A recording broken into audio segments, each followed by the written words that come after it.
Terima kasih pada pengacara majelis. Bismillahirrahmanirrahim. Alhamdulillahirabbil alamin wa bihi nasta'in. Wassalatu wassalamu ala asrofil anbiya wal mursalin wa ala alihi wa sahbihi ajmain. Rabbi shrah li sadri wa yassir li amri wahlul 'uqdatam min lisani yafqahu qawli. Amma ba'd. Syukur alhamdulillah karena Allah masih lagi memberi kita rezeki panjang umur, sehat, ruh dan jasad, diberi kelapangan waktu untuk hadir ke majelis ilmu, majelis yang sangat dicintai oleh Allah Subhanahu wa Ta'ala. Ini banyak hadis yang menceritakan bahwa Allah sangat suka kepada majelis ilmu. Jadi jangan kalau ada majelis ilmu, pastinya ada jutaan malaikat bersama kita pada pagi ini untuk meraihkan bersama-sama mendoakan agar kita diberi ilmu yang baik.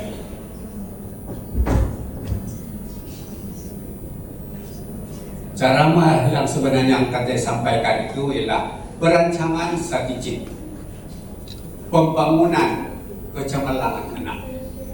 Kalau ini diceramahkan, sebenarnya ada 17 perkara yang ada kalau tidak dapat penuh tentang perancangan ini. Tapi saya ringkaskan dan saya diberi masa 1 jam untuk menyampaikan. Yang saya dulu hadir khusus ini di New Zealand 1 minggu, mau disampaikan dalam 1 jam sudah pasti tidak boleh kan? Ya saya ambil poin-poin saja. Yang amat penting sekali di situ yang nomor 2, visi.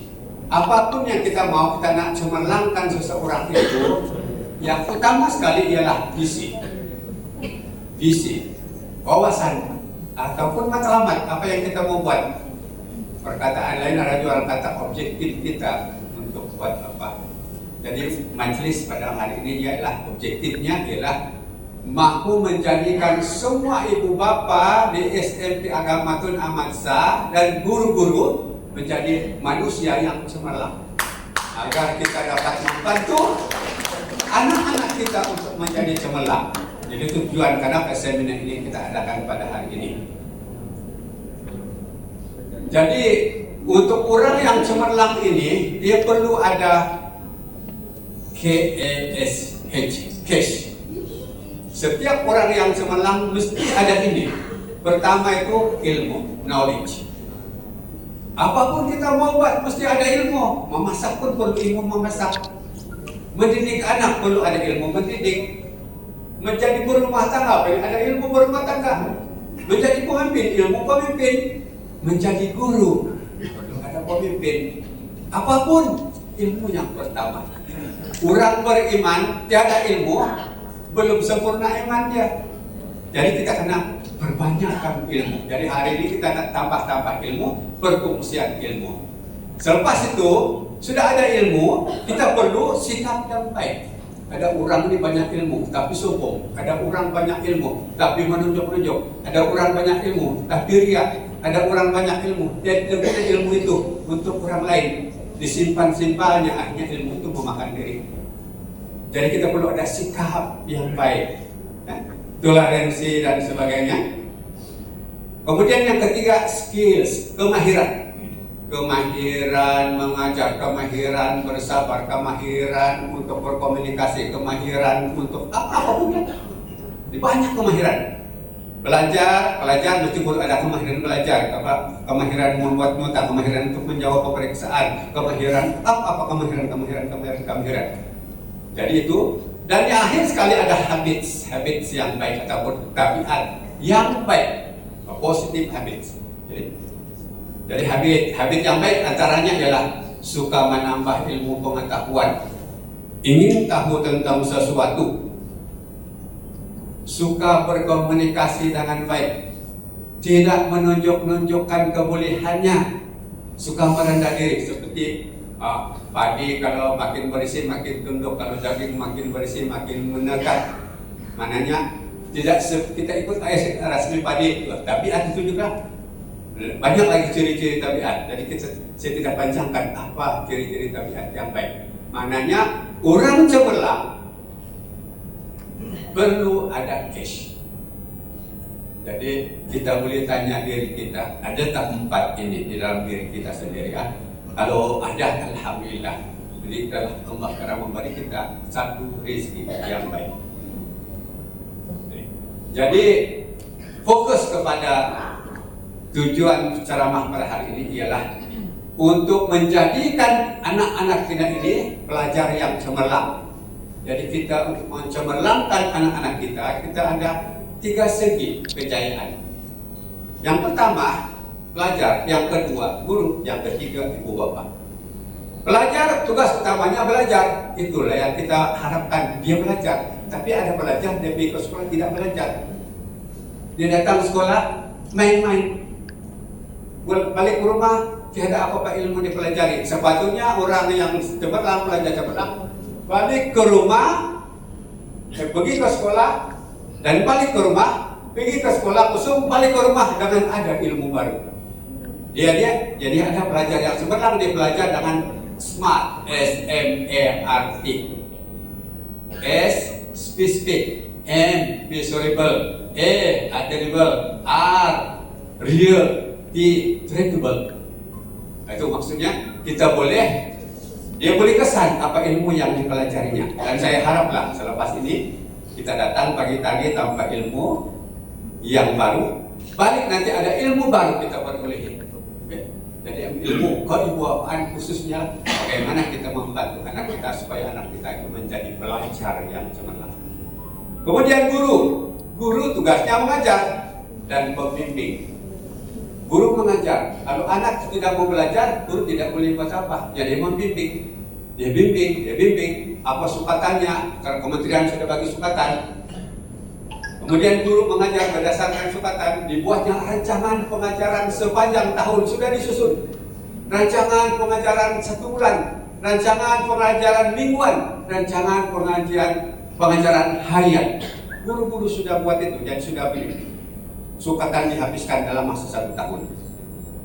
Jadi kalau murid itu penting ke sekolah, dia sudah tertinggal. Pasti yang belajar hari ini bukan diulang pada hari esoknya. Jadi kalau itulah perlu kehadiran pelajar ke sekolah amat penting. Dan itulah juga apabila dia terlepas karena jarang datang ke sekolah, maka peranan ibu memainkan pula, yaitu mendukung anak, memberi motivasi kepada anak. Malah guru ibu bapak ini guru pertama kepada anak. Dia lebih banyak masa bersama keluarga daripada guru-guru. Tapi berbeza di sekolah kita nih, sedikit agak batu masa.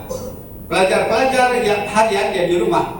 Pelajar-pelajar yang di asrama, dia lebih banyak masa bersama gurunya, bersama rakan-rakan sebayanya berbanding dengan ibu bapak. Perbezaan sekolah harian dengan sekolah berasrama penuh. Jadi maka ibu bapak bagi pelajar-pelajar asrama, anak-anak kita, dia guru-guru. Ada warden mereka jadi ibu bapak. Jadi peranan guru-guru atau warden itu ialah menjadi pendukung, memberi motivasi, memberi counseling, jadi kawan kepada mereka. Jadi itu peranan-peranan ini. Jadi kalau sekiranya yang banyak pelajar ini belajar, persentage, peratus tanggung jawab, jika 3 penjuru ini ialah saya bagi 60% di bangku pelajar. Kalau guru pun buat sesuatu, kalau pelajar tidak buat, dia tidak akan berjaya. Tapi kalau belajar sejauh belajar sendiri tanpa bimbingan guru, dia tidak tahu apa mau dipelajari. Jadi perlulah ada guru di situ yang mengajar dan juga membimbing. Dan kalau sudah ada guru dan pelajar, kadang-kadang pelajar itu jadi bermasalah karena apabila ada masalah di rumah, yaitu ibu bapak yang bercakaran, keluarga bercakaran, maka ibu bapak lah yang menjadikan anak itu damai, tenang hati supaya dia fokus untuk belajar. Peranan ibu bapak ialah memberi apa yang diperlukan oleh pelajar untuk belajar. Jadi justru itu untuk menjadikan pelajar itu cemerlang, satu strategi yang akan saya bentang khas pada hari ini ialah head count. Pertama, head count. Jadi head count ini ialah maknanya kita akan fokus kepada setiap pelajar. Head count. Setiap pelajar diberi fokus oleh ibu bapak, oleh guru-guru dan pelajar itu sendiri untuk dirinya. Di dalam headcount ada 4 perkara yang perlu diketahui. Yang pertama TOB, yang kedua OTI, yang ketiga ETR, yang keempat AR. TOB itu take off value. Jadi dalam merancang strategik untuk pembangunan, persoalan pertama yang kita akan tanya ialah, saya mau bawa kemana anak saya ini? Kemana saya hendak membawanya? Mau jadikan dia cemalang, kemana? Soalan itu sampai kepada yang C, estimated target result. Saya mau ke sana, itulah maksudnya. Kemana saya hendak bawa anak saya? Saya mau kemana? Kalau dia saya mau kemana? Oh, saya mau dapat 9A plus SPM. Saya mau 11A, itu maksudnya EDR. Itu target. Jadi baru tanya, sekarang saya berada di mana? Di OB, take off value. Saya berada di mana sekarang? Saya menuju ke mana? Saya di TOB sekarang dan saya mau pergi di ETR. Maksudnya, nampaknya TOB, take off value. Berlepas kapal terbang dari Kota Kinabalu mau pergi ke mana? Ke KLIA, ke Kuala Lumpur International Airport. Jadi TOB itu KKIA, ETR itu KLIA, contohnya. Jadi bagaimana saya mau ke sana? Itulah OTI. Bagaimana saya mau ke sana? How? Dan what? Guna apa? Dan bagaimana? Bagaimana? Boleh guna kapal laut, boleh guna kapal terbang, boleh jadi barangkali pakai rakit, boleh jadi barangkali berbasikal. Basikal dibawa kepada ferry, berbasikal, atau boleh berenang, boleh melewati laut Cina Selatan. Jadi kalau berenang amat sukar sekali. Jadi itulah OTI. Jadi AR itu solution. Selepas kita sudah buat OTI, operational target incremental, itu sudah kita laksanakan berbagai, barulah nanti kita akan tahu AR-nya apabila sampai SPM. Jadi kita tengok yang ini. Contoh headcount.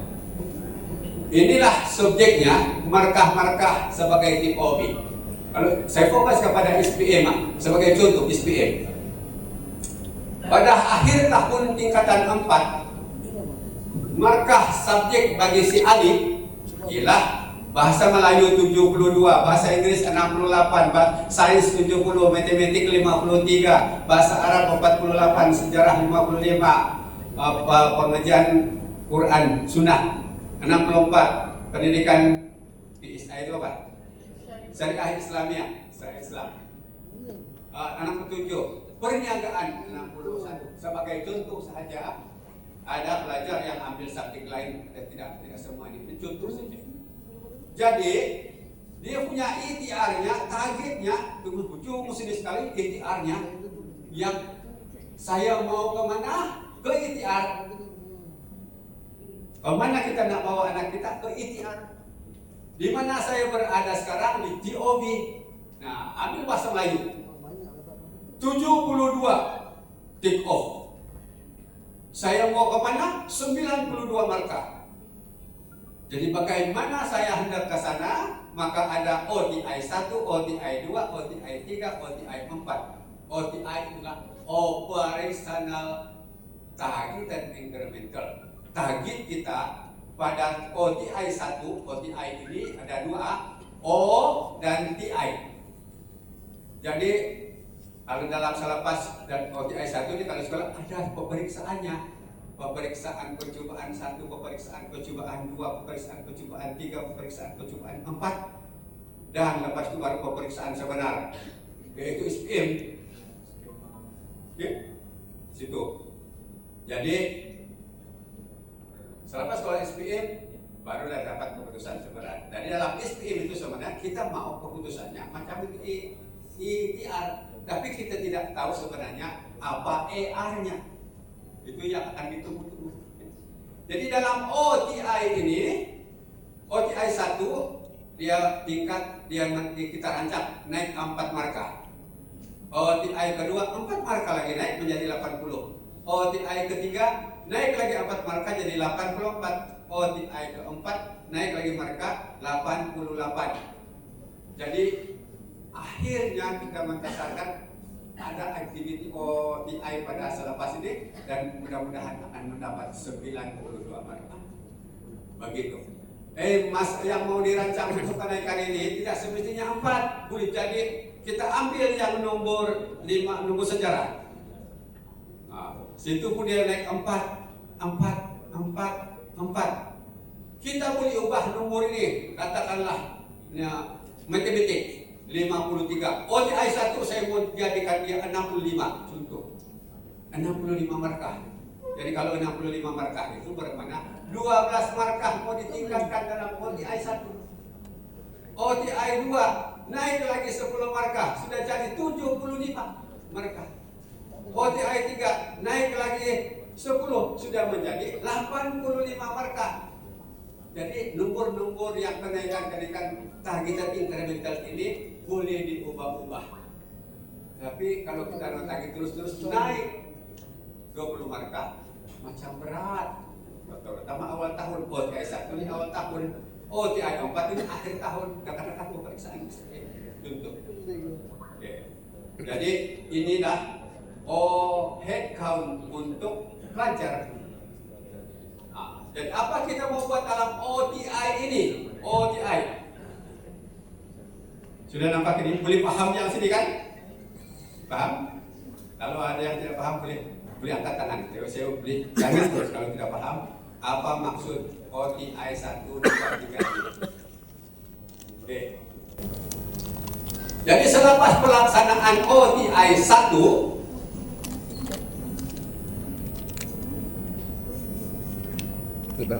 OTI 1 dia terbagi dua. Ini untuk pelajar. O operational, O, dan TI targeted incremental.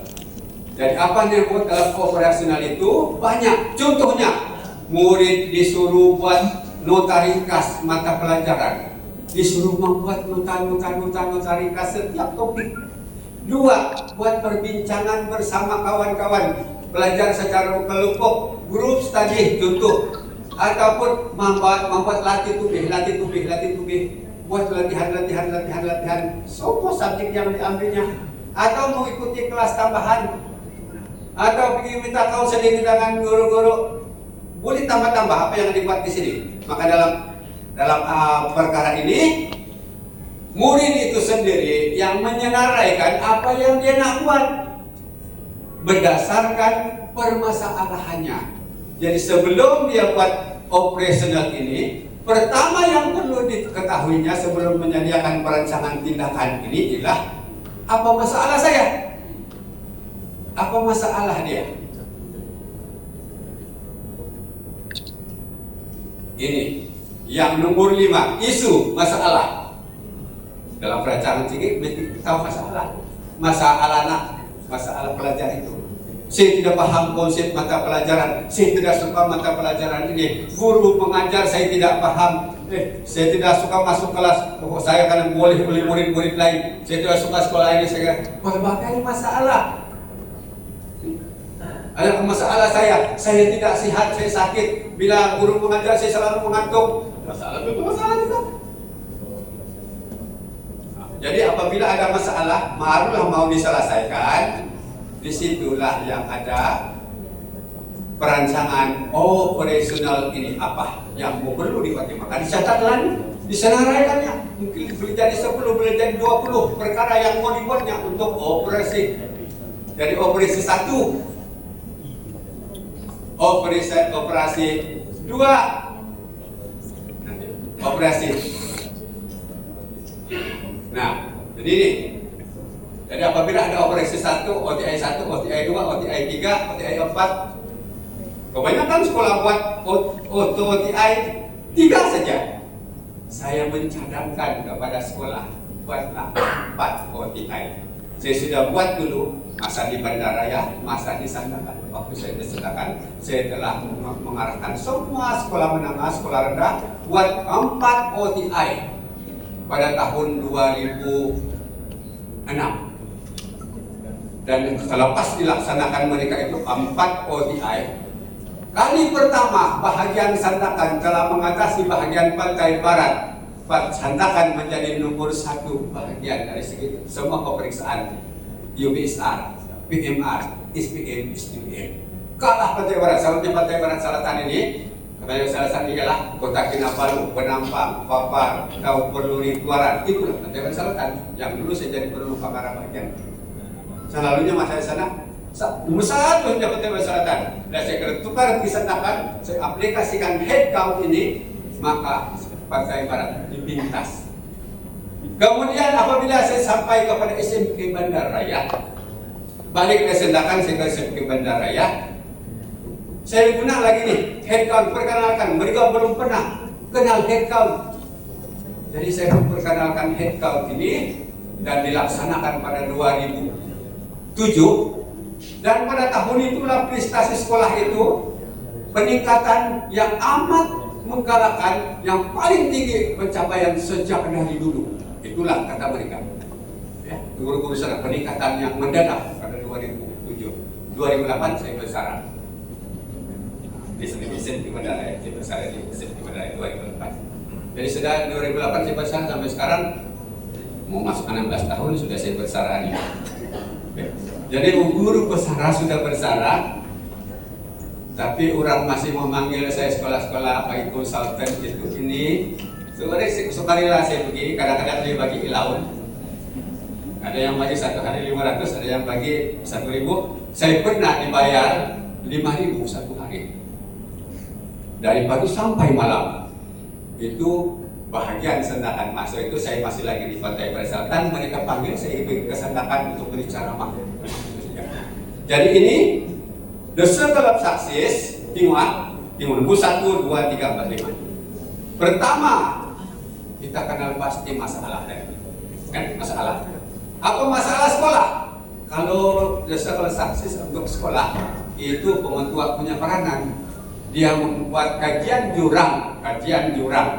Sekolah yang berfungsi, yang cemerlang, ada ciri-ciri begini. Apa yang ada di sekolah sekarang? Oh ini. Oh belum ada ini. Itulah yang mau dibuat operasi. Yang sudah ada, oh inilah take off value saya. Ini yang ada kedudukan sekarang. Itu sekolah. Tuh masalah murid. Ini masalah anak saya begini. Sepatutnya anak saya ada begini yang cemerlang. Jadi buat kajian perbandingan kedudukan anak itu sekarang dengan yang kita mau.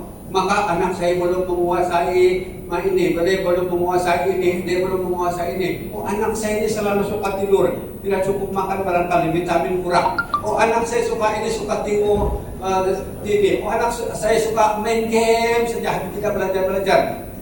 Maka itulah teorinya dari segi sikap.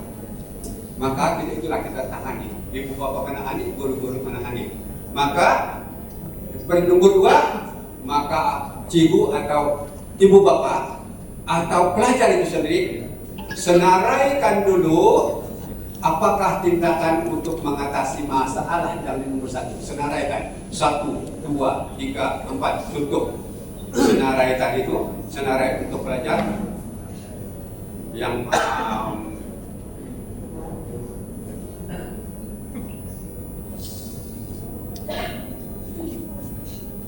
contoh ini disenaraikanlah saya kena buat nota ringkas supaya saya senang menghafalnya, senang mengulang kaji. Sudah ada nota ringkas.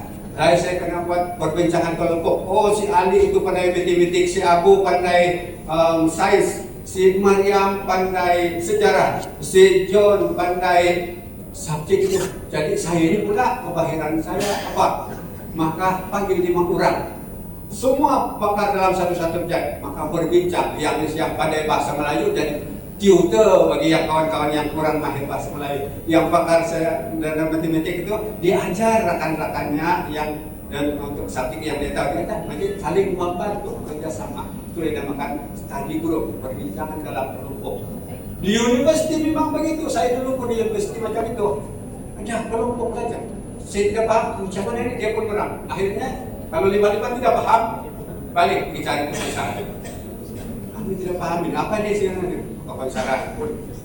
Ada yang wawancara bagus, ada yang dia beritahu, ada yang pula apa kamu tidur ke dalam lecture lagi. Karena marah tidak jadi itulah jawabannya. Ya. Kemudian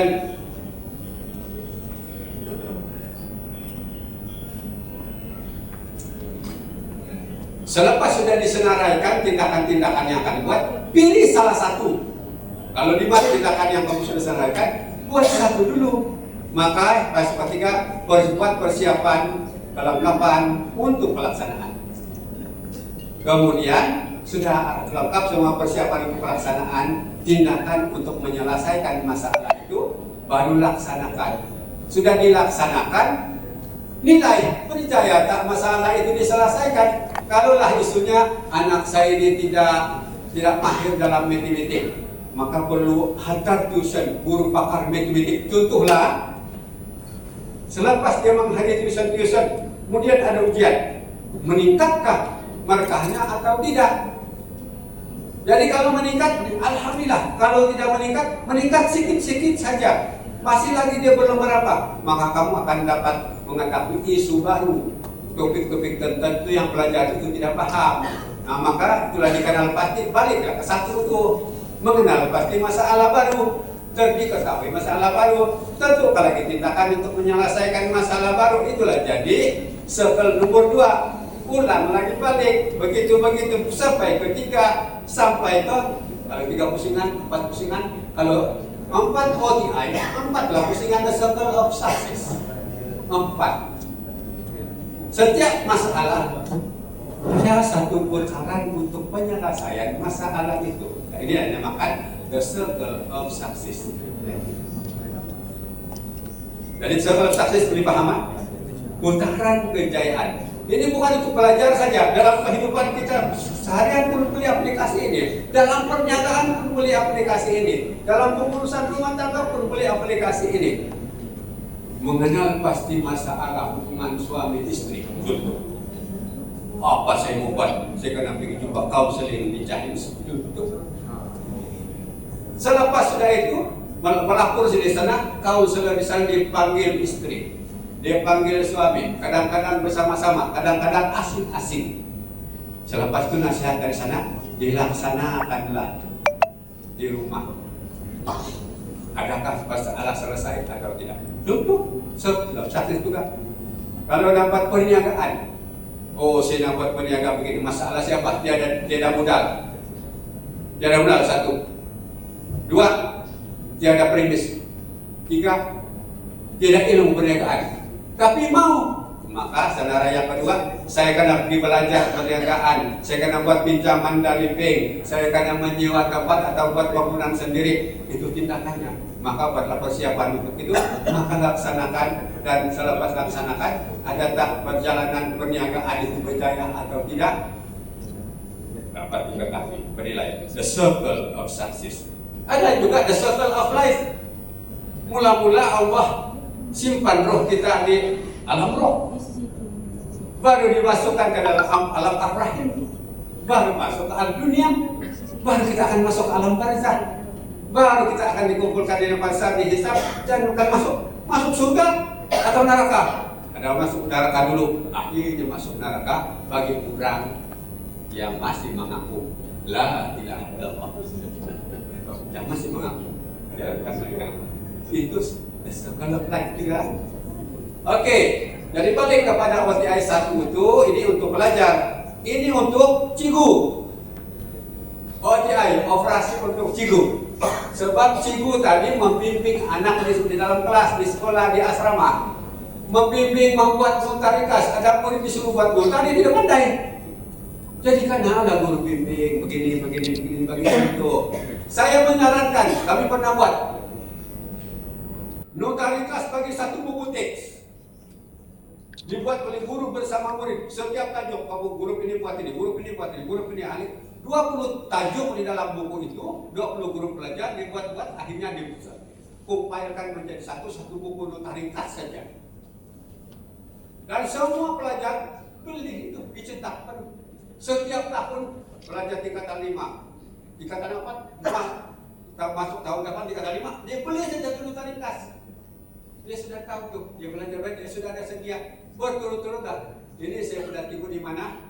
Maktab Rendah Sains Mara di Selangor. Masa saya bertugas di Selangor, saya pernah bertugas di Selangor. Itu tidak masuk dalam saya punya pengalaman tadi.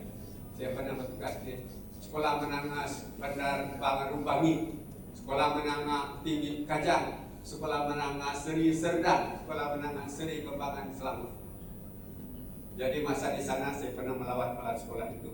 Saya pernah bertugas sebagai pembugal soalan di Lembaga Pemeriksaan Malaysia. Saya pernah menjadi pemeriksa kertas SPM Bahasa Melayu dan pemeriksa kertas Bahasa Inggris. Itu pengalaman-pengalaman. Ini tidak cerita dari itu saya beritahu saja sebagai pengalaman saya. Jadi selain daripada memberi memberi motivasi, ada pelajar yang beratlah mata pelajaran ini cikgu, saya tidak suka matematik. Contoh, ada lagi sudah masuk aliran sains, ada matematik, ditambah lagi 8 minutes. Udahlah matematik saya tidak tahu, tambah lagi saya mau tukar tuh, saya tidak mau aliran sains kulit, saya mau pergi ke tadi adalah salah satunya termasuk anak saya ditukar aliran. Dia tukar aliran tanpa pengetahuan saya. Sudah, ayah tanda tangan. Apa ini? Tanda tangan saja. Sekali saya tahu, mama aja dia sudah tahu, kakak aja sudah tahu. Apa yang Bapak tidak tahu apa tanda tangan saja dia tahu, kata itu anak itu anak sulung. Tidak. Ini adik itu kita tukar aliran dari aliran sains kemudian kepada aliran. Sudah sekolah tukar. Biarlah kalau itu ikut suka dia kan itu kegemarannya. Tapi alhamdulillah jadi anak saya yang nomor 2 nih, nomor 3. Tapi alhamdulillah anak saya yang pertama itu udah pelajar terbaik di sekolah. Di BMR straight A's, baik SPM 8 E2B 3. Kemudian yang nomor 3, yang nomor 4 yang lain sedikit, yang baru SPM baru-baru ini. Dalam perasaan saya sebelum itu kan, inilah anak yang gagal habis ini semua mata pelajarannya 17, 20, 25 aja markah subjek-subjeknya. Ada 2 saja subjek yang tinggi, bahasa Inggris, bahasa Melayu, itu saja. Itulah dia. Terus pengetua pun tahu anak saya ini anak kita jadi galus, masuk kurs galus. Apa saya buat? Saya hantar pergi tuition depan rumah. Dari ujung minggu hari Sabtu Ahad saya ambil dia 300. Jadi akhirnya macam-macam lah, banyaklah cerita yang saya buat untuk ini galakan, dan sekolah pun telah banyak membuat perencanaan begitu di sekolah, kelas tambahan, kelas profesor, macam-macam sekolah buat, dan dengan didukung oleh PIBG rancangan-rancangan itu, dan akhirnya lulus juga anak saya. Lulus juga, tapi pengalaman baru lah. Dari yang daripada rancangan awal gagal, alhamdulillah lulus. Dapat 1E plus, 3E, 4B plus, 1D bahasa Arab. Jadi saya kata, alhamdulillah lulus juga ya. Yang diramalkan awal-awal saya. Mungkin ini 2 saja pelajaran yang lulus ini, yang lain gagal lagi. Tapi alhamdulillah lulus juga lah. Setelah bagi bantuan guru-guru. Jadi peranan guru yang selebihnya, yang seterusnya ialah menganalisis SWOT diri pelajar itu. Apakah SWOT diri? S, strength, kekuatan. W, weaknesses, kelemahan. O, opportunity dia untuk belajar. T, threat, ancaman untuk dia. Jadi apa? Apa dia punya weaknesses? Weaknesses anak saya waktu itu kan, saya tengok kami bincang dengan media kan, susah lah anak kita yang ini. Maka terbayang lagi patah. Satu pupuk yang manis pasti ada 1 biji yang asam. Tapi kan pupuk yang asam kadang-kadang ada 1 bijinya yang manis. Itulah jadi barangkali ini. Dalam dia lulus juga lah. Jadi kita mengenal SWOT diri. Ini guru-guru karena mengenal SWOT diri pelajar-pelajarnya supaya guru itu dapat membantu membimbing pelajar itu. Memberi latihan yang mencukupi. Baru-baru ini ada ibu apa jumpa saya punya anak ini lemah dalam matematik, admit lagi. Saya dipahamkan guru kurang memberi latihan kepada anak saya.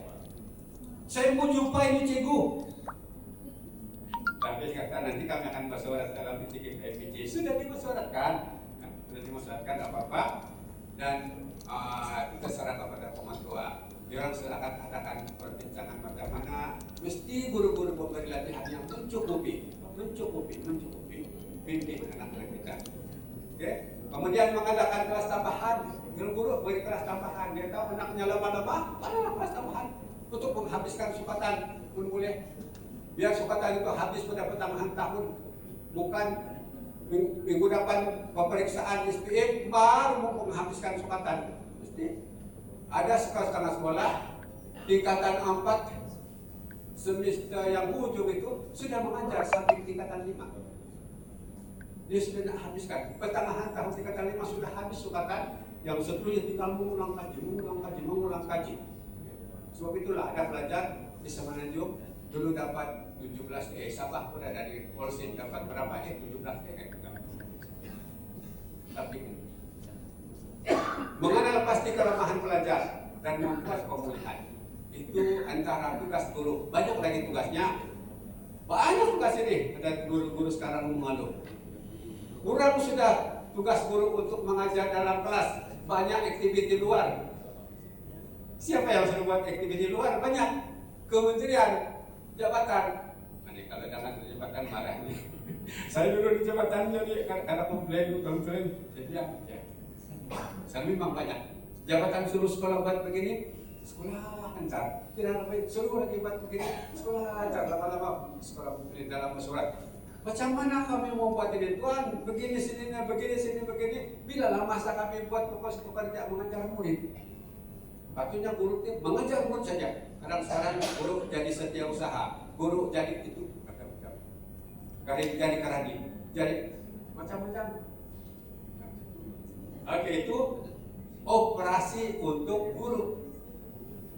Dan operasi ini mengikut sebel tadi, macam mulut pelajar juga. Ini untuk ibu-ibu dan bapak-bapak memberi kasih sayang dan sokongan kepada anak. Kalau keluarga berantakan dimarah-marah saja anak, lama-lama anak itu stres. Akhirnya dia tidak minat belajar. Pencapaian anak Pak kok begini aja 50 aja mereka. Kira sampai 80 tuh. Habislah daun dan dia. Apa yang pernah saya buat ialah bila anak saya itu dapat 17 markah, 17 saja. Ya, pas cukup boleh buat pasti naik. Pemeriksaan seterusnya 19 ya.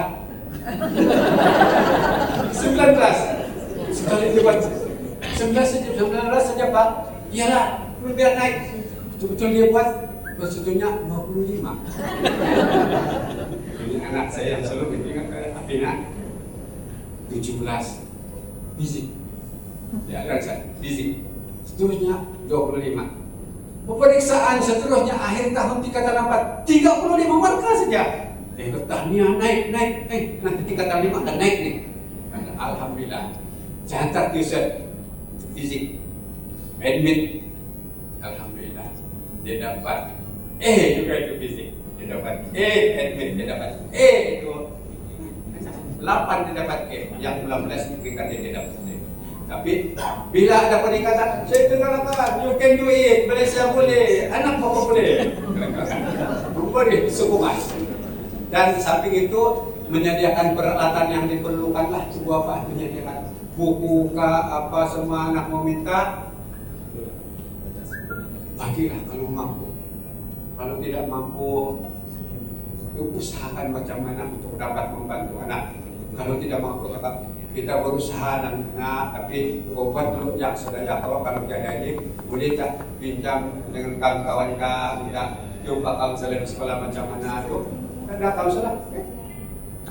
Kalau yang tinggal di rumah sediakan ruang belajar di rumah yang pelajar harian, sediakan ruang. Anak saya dulu masa yang tingkatan sekolah rendah lagi masa di rumah semua kan, semua anak saya semua masuk asrama, sekolah menengah semua bukan di rumah saya juga. Jadi semua masa dari sekolah rendah itu di rumah. Jadi sediakan ini bilik ruang untuk kau, ini ruang untuk kau, ini ruang untuk kau kerja. Ada meja masing-masing, ada lampu masing-masing, begitu. Nah, jadi buku-buku mereka di sana, khusus sana. Jadi sekarang semua anak saya itu ada bilik masing-masing, jadi segala semua di situ. Dan saya beritahu mereka, jangan kunci bilik kamu, masa tidur pun jangan kunci. Saya bilang masa saya pergi mengintai, belajar kah tidur atau main game kah apa? Alhamdulillah masa sekolah ada semua cuma laki. Membincang tentang prestasi anak dengan guru. Bapak selalu datang jumpa guru-guru di sekolah, berbincang macam mana anak saya, apa masalah anak saya tidur. Jangan pula ketika saya di bandara raya, guru ibu bapak tidak mau datang. Dia datang apabila anak dia kena buang ada gantung.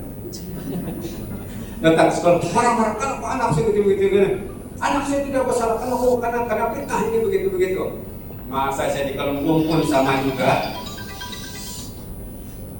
Masa saya di Kelungkung pun begitu juga. Sebab itu masa di Kelungkung saya pasang CCTV. The first school in Malaysia yang memasang 64 kamera. Seluruh sekolah, semua bilik belajar, semua bilik guru, semua pejabat, semua pusat sumber di kantin. Ada pelajar yang pada curi makanan.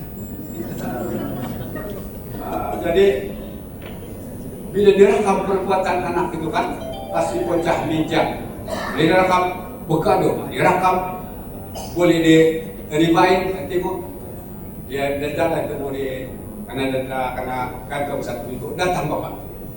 Tuhan pengaku anak saya tidak bersalah, dia kena fitnah, dia tidak buat itu kerja, saya orang yang buat.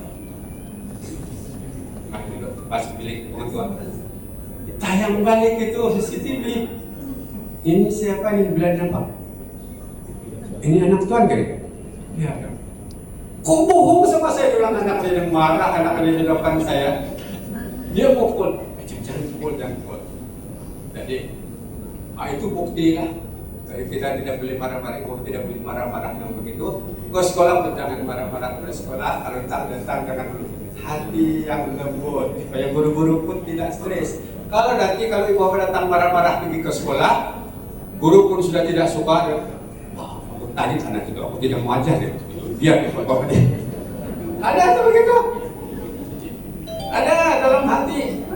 Nanti ada berlaku lah nanti macam yang cikgu yang kena saman sudah dapat bersalah itu, guru tidak masuk kelas, pesan murid itu dajal-dajal.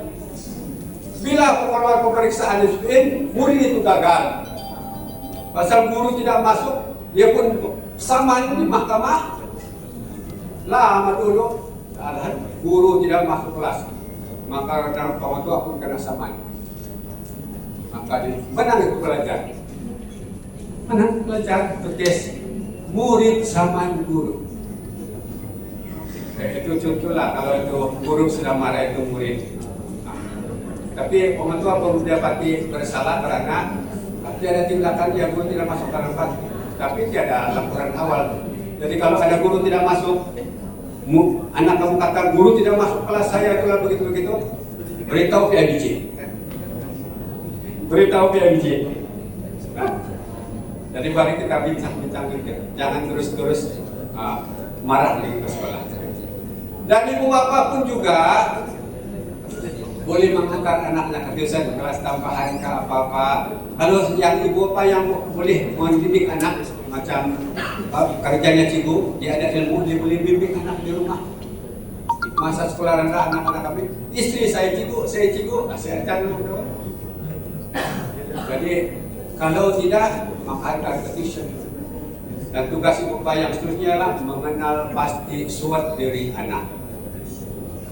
Anak ini ada perbezaan kebulihan. Kalau manusia yang berutak kanan dengan berutak kiri, yang otak kiri dikata suka kepada subjek-subjek yang rumit-rumit seperti sains, matematik dan sebagainya. Otak kanan supaya mata pelajaran yang seni-seni. Begitu nggak itu kawan-kawan? Jadi ada orang yang kebulihannya sukan, tapi akademiknya lemah. Ada orang yang pemulihannya sakit ini, tapi dia tidak tahu yang ini. Jadi kita kena pasti siapa anak saya ini. Orang yang belum mati tak kiri atau tak kanan. Jadi kalau belum dapat memahami, tengok Google. Siapa? Ciri-ciri pelajar bertak kanan. Ciri-ciri manusia bertak kanan. Ciri-ciri manusia bertak kiri. Buka handphone, ibu Google. Apa ciri-ciri? Itu boleh menambah pengetahuan kita untuk mengenal pasti anak kita. Okay.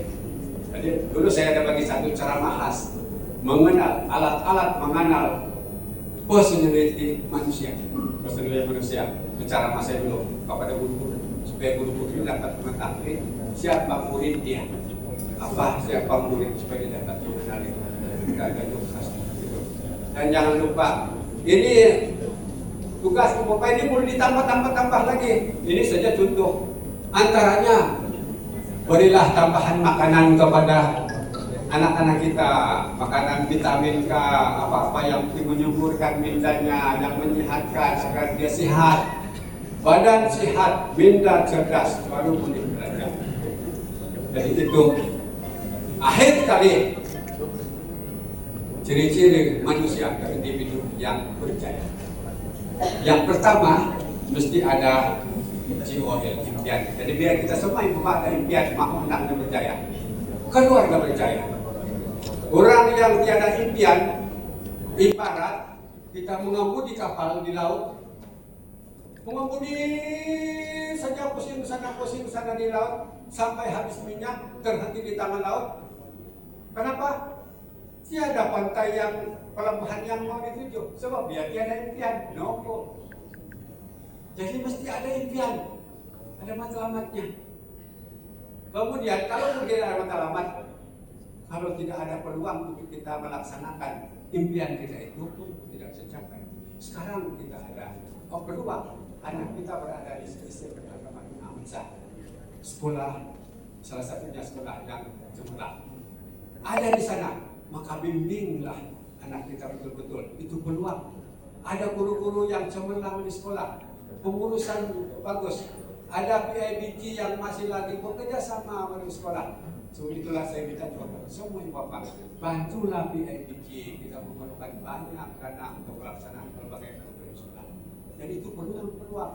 Ada 2.000 lebih pelajar mau masuk di SMK Agama Tunamasa. Ambilan 100 lebih saja. Jadi beruntung anak-anak kamu terpilih. Sebab itu berilah ruang masa untuk kamu komitmen kamu banyak, tambah komitmen kamu untuk membantu PIBG dan sekolah dalam pelaksanaan berbagai program. Antara program Mustaqab ini hari itu 10 tahun sudah kita mau cari van. Sekarang kita sudah beli van, tapi masih hutang. Hari itu saya sudah antar surat. Setiap ibu bapak bayar 60 ringgit saja untuk kita beli itu supaya tidak berhutang. Sekarang van itu atas nama saya. Dan sepatutnya hari ini saya merancang untuk serah kepada sekolah. Tapi dia punya pelakat, dia punya tulisan di badan dia itu belum siap, jadi kita buat lain hari. Ya, penyerahan kepada sekolah. Sekarang ini masih lagi pembaikan pun PIBG, buat minyak pun PIBG bayar, pasal masih pas PIBG. Nanti selepas diserah, sekolah urusan pembaikan minyak semua tanggung jawab sekolah. Jabatan apa maksudnya? Sekarang tidak terdaftar di jabatan yang bawa ada bin, jadi tidak ada peruntukan untuk minyak semua itu. Jadi sekarang ini kita tanggung. Jadi tolong bantu bayar 60 ringgit, ya. Yang belum bayar belum bayar. Dan akhir sekali action. Ada impian, ada peluang. Tiada tindakan, tidak berlaku apa-apa. Ada tindakan, tapi berlaku apa-apa. Goal without action is only like a dream at the daytime. Macam mimpi di siang hari saja. Tapi action without goal just passes the time. Buat masa saja. But if you have a goal, opportunity and actions, you will conquer the world. You will change your life. You will change your children's life. Itu yang kita rancanglah. Jadi kita rancang impian keluarga. rancang, bimbing anak supaya ada impian apa jauh, menjadi apa akan datang. Impian jangka pendek kita ialah biar anak-anak kita cemerlang dalam pendidikan sampai SD. Selepas itu masuk menara kaki apa? Kita bimbing lagi mereka, dan selepas itu mereka akan mendapat bimbingan seterusnya untuk lain mereka, kerja yang mereka, rumah tangga mereka akan datang. Itu inilah kata-kata terakhir yang saya sampaikan sini.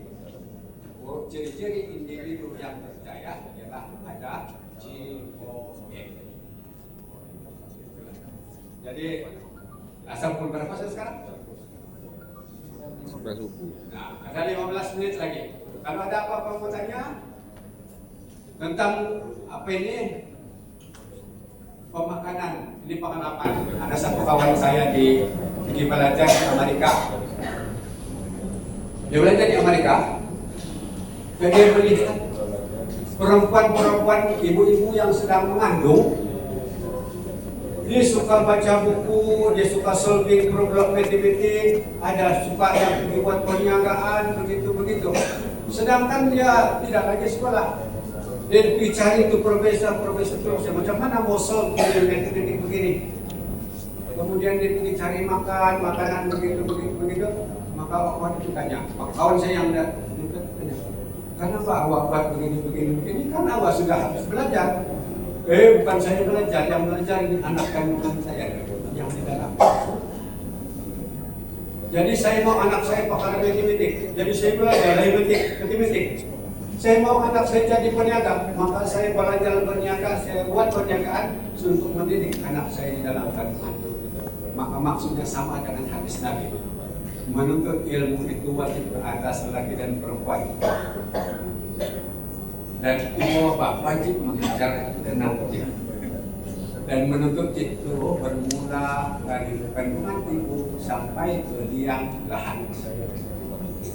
Jadi apa yang ibu bapak buat ketika mengandung ibunya mempengaruhi anak. Saya bagi contoh. Dulu saya tinggal di flat istri Paham, kenapa? Sebelum saya beli rumah di Malawa, saya tinggal sana. Saya di tingkat 1. Di tingkat atas, di tingkat 2, kawan saya juga lulung pengarah bagian teknologi. Hari karaoke sampai saya tidak mau tidur di bawah. Jadi istri dia sedang mengandung. Satu hari Sabtu saya baru dari saya pun naik ke atas. Tujuan saya boleh pelan-pelan sedikit kan?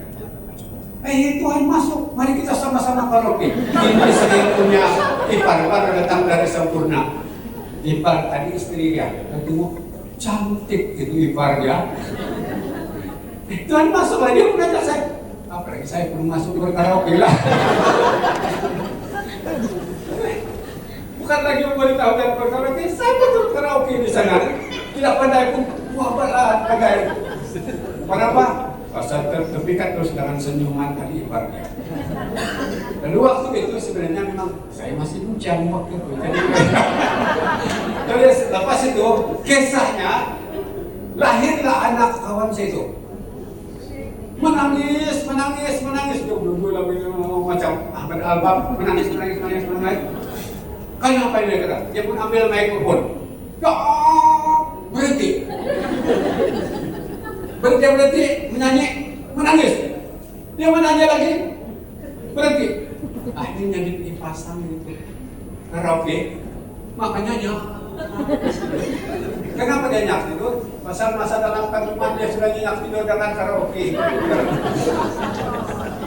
Nah betul itu mendidik anak dalam kandungan. Jadi kalau kita mau anak kita ahli Al-Quran, masa mengandung baca Quran. Kalau hari itu berzikir saja. Tapi kalau masa mengandung, bagaimana sejadi suami istri, alamat kita dulu itu anak nanti. Pengaruh, ini betul nih. Nah itu pengalaman. Jadi saya harap kamu semua ada pengalaman seperti orang. Dan itu saja. Kalau tidak ada soalan, terima kasih karena sudah mendengar. Sebenarnya diringkaskan ini. Kalau kita mau detail tentang strategi perancangan peningkatan prestasi dalam perniagaan, dalam rumah tangga, dalam pendidikan, ada detail, tapi perlu 3-4 hari lah baru selesai. Ada praktikal buat ini 1 jam saja, jadi memanglah tidak sempurna. Oke, terima kasih semua. Mudah-mudahan Allah berkati kita. Amin. Wabillahi taufiq wal hidayah. Wassalamualaikum warahmatullahi wabarakatuh.